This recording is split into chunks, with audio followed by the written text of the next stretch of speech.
নমস্কার বন্ধুরা, আমি নন্দার কিচেনে আপনাদের স্বাগত। আজকে করব মটন কষা। দেখুন 2 কেজি মটন নিয়ে নিয়েছি আর পেঁয়াজ রসুন নিয়েছি।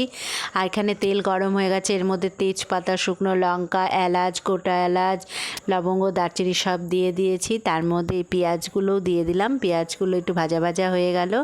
এবার আদা রসুনের পেস্টটা দিয়ে একটু ভালোভাবে নাড়াচাড়া করে নিচ্ছি যাতে রসুন আদার গন্ধটা চলে যায়। এবার দিয়ে দিলাম লঙ্কা পেস্ট, কতগুলো লঙ্কা লাল লাল লঙ্কা নিয়েছিলাম সেই পেস্ট করেছি। দিয়ে ভালোভাবে একটু কষা কষা জিরের গুঁড়ো দিচ্ছি, হলুদ গুঁড়ো দিলাম, লবণ দিলাম, দিয়ে আবার ভালো করে নাড়াচাড়া করে একটু মশলাটা কষিয়ে নেব। এবার কষা কষা হয়ে গেছে, এবার একটু কাশ্মীরি মির্চ দিলাম আর এবার দেব একটু লাল লঙ্কার গুঁড়ো, মানে যেটা ঝাল হয়। এবার টমেটোগুলো দিয়ে দিচ্ছি। দেখুন মশলাটা মোটামুটি ভাজা হয়ে গেছে, তেলটা ছেড়ে দিয়েছে। মশলাটাকে খুব ভালোভাবে কষাতে হবে, যতক্ষণ না তেলটা ছেড়ে যাবে মশলাটা কষানো হবে না। যত ভালো মশলাটা আপনারা কষাবেন তত ভালো মাংসটার টেস্ট হবে, মানে মাংস দিয়ে মশলা দিয়ে মশলাটাই হচ্ছে মেন। মশলা ভালো করে কষানো হলে মাংসটাও খেতে ভালো লাগবে। এবার মাংসগুলো দিয়ে দিচ্ছি, আমার মশলা কষানো হয়ে গেছে। দিয়ে মাংসগুলোকে ভালোভাবে মশলার সাথে মিশিয়ে দিচ্ছি। এই দেখুন মাংসগুলো মশলার সাথে মিশিয়ে কিছুটা কষাও হয়ে গেছে।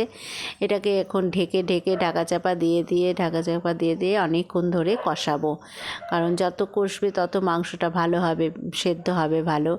এবার একটা পেঁয়াজ আর একটা গোটা রসুন মাংসের মধ্যে দিয়ে দিয়েছি। এই দেখুন ঢাকনা দিয়ে রেখেছিলাম, ঢাকনাটা খুলেছি, মাংস থেকে জল ছেড়ে দিয়েছে, মাংস থেকে অনেকটা পরিমাণে জল বেরিয়েছে। সেই জলটা এবার আস্তে আস্তে কষাতে জলটা মারাবো।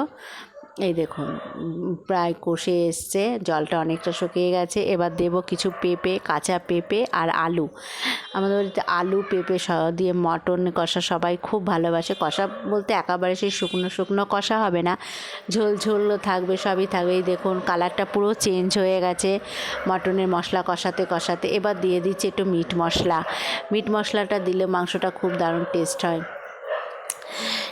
এবার হচ্ছে মশলা কষানো হয়ে গেছে, এবার জল দেব। এই দেখুন মশলা মানে মাংস পুরোপুরি কষা একদম হয়ে গেছে, কালার পুরো চেঞ্জ হয়ে গেছে মশলার। এই দেখুন মাংস সব কষানো হয়ে গেছে।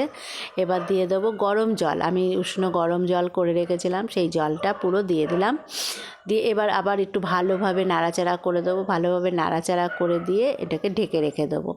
ঢাকা দিয়ে যত রান্না করা যাবে মটন তত ভালো হবে। এবার যে চর্বিগুলো ছিল সেগুলো ওপর দিয়ে দিলাম। চর্বিটা এমন করে দিলে চর্বিগুলো পুরো আস্ত থাকে, একটু গলবে না, যেরকম চর্বি সেরকমই থাকবে। এবার আমি চাপা দিয়ে দেবো, ঢাকনা দিয়ে অন্তত 20 মিনিটের জন্য ঢাকনা চাপা দিয়ে রেখে দেবো।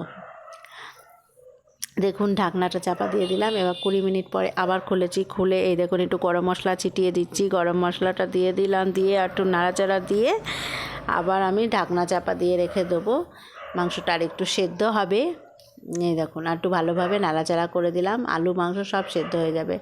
আবার 10-15 মিনিটের জন্য চাপা দিয়ে, এই দেখুন মাংস মোটামুটি পুরো কমপ্লিট হয়ে গেছে, একদম সব সেদ্ধ হয়ে গেছে। এবার এইটাকে আমি পুরো একদম আঁচ কমিয়ে দেবো, একদম স্টিমে রেখে এটা বসিয়ে রেখে দেবো। একদম দেখুন মাংস একদম পুরোপুরি রেডি। আমার ভিডিওটা ভালো লাগলে